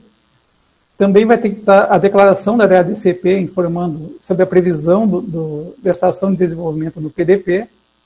Então, a DADCP, inclusive, vai informar qual é o trecho do PDP onde está prevista aquela ação. E todos os documentos referentes à instituição onde o servidor vai fazer o curso, né? Também a justificativa do servidor quanto ao interesse da administração naquela ação. Então, aqui é interessante o servidor por que é interessante para a administração pública, porque a gente viu ali que é no interesse da administração que ele pode tirar essa licença, né? Naquela ação que ele vai desenvolver. Também ele vai ter que dar uma declaração de CD ou FG, no caso ele possui, ele vai ter que pedir, se a ação, o período for superior a 30 dias, ele vai ter que pedir a dispensa ou a exoneração, né? Então, no caso do servidor tirar parcelas de 15 dias ou 30 dias, ele não precisa solicitar, né? No caso, se ele for tirar um período superior a 30 dias, ele vai precisar solicitar a dispensa ou exoneração. Também é necessário uma manifestação da chefia imediata, né, com a aprovação do dirigente máximo da unidade, também informando sobre o interesse da administração, como vai ficar o planejamento da força de trabalho da unidade durante a licença e como vai ficar a organização, quem vai assumir os compromissos ali, no caso de docente, não pode ter professor substituto, né, devido ao período de apenas 90 dias ali. Então, provavelmente os próprios colegas ali teriam que assumir os compromissos do servidor. Isso vai ter que deixar claro no processo, né? Quem vai assumir os compromissos. Também, assim, no afastamento, ao retornar da licença, o servidor deverá apresentar, então, o certificado ou documento equivalente comprovando a efetiva participação nos cursos, né? O relatório descrevendo as atividades, e no caso, se ele usou a licença para finalização do trabalho de conclusão do seu curso, né, a monografia, a tese ou a dissertação. Que é interessante que tenha a assinatura do orientador também. No caso do servidor não apresentar os documentos comprobatórios da participação, ele estará sujeito ao ressarcimento dos gastos com seu afastamento. Então, agora a informação que vale tanto para a licença como o afastamento, né? Tanto a licença como o afastamento, eles podem ser interrompidos, né, a qualquer tempo, a pedido do servidor ou no interesse da administração. Aí condicionado, então, ao ato, a edição de ato da autoridade que concedeu o afastamento. No caso de interrupção solicitada pelo servidor, tanto da licença quanto do afastamento, no caso de ser motivada por caso fortuito ou de força maior, não implicará ressarcimento ao erário, desde que ele consiga comprovar, né, a efetiva participação na capacitação e, no caso do afastamento para qualificação, o dirigente máximo, né, tem que acolher a justificativa. Então, aqui tem algumas referências, né, que é interessante que o servidor então, tem acesso, que a gente deixou os links aqui, 8112, no caso do docente é 12772, o decreto 9991, né, que esse decreto é de 2019, que ele regulamenta todos os afastamentos e licenças. A edição normativa, agora 21 de 2021, que foi publicada no Diário Oficial agora dia 3, ela regulamenta, então, ali o decreto 991. As resoluções da Unipampa, que tratam de qualificação e capacitação, né, 23, que trata de desenvolvimento de servidores, a 24 de afastamento docente e a 136 de afastamento TAI. Também tem algumas referências foram utilizadas aqui para a apresentação. Deixar aqui uns links também importantes para vocês. A página da Progep, né, que está sendo atualizada, agora vai considerar as informações atualizadas da Progep, das divisões.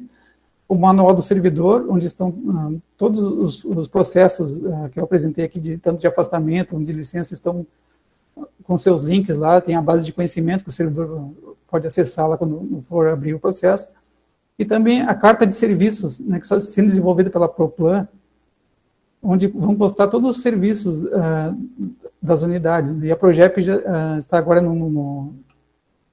fazendo todo o mapeamento dos seus processos, dos seus fluxos, e vão ser publicados nesse site da Proplan. Também os contatos da divisão, né, para esclarecimento de dúvida e para suporte, né, no que vocês precisarem em relação aos assuntos da divisão.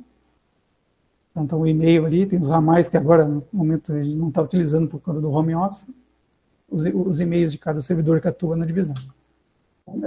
Era isso. Muito obrigado pela atenção de vocês e estamos à disposição para as dúvidas, né, que nos forem encaminhadas.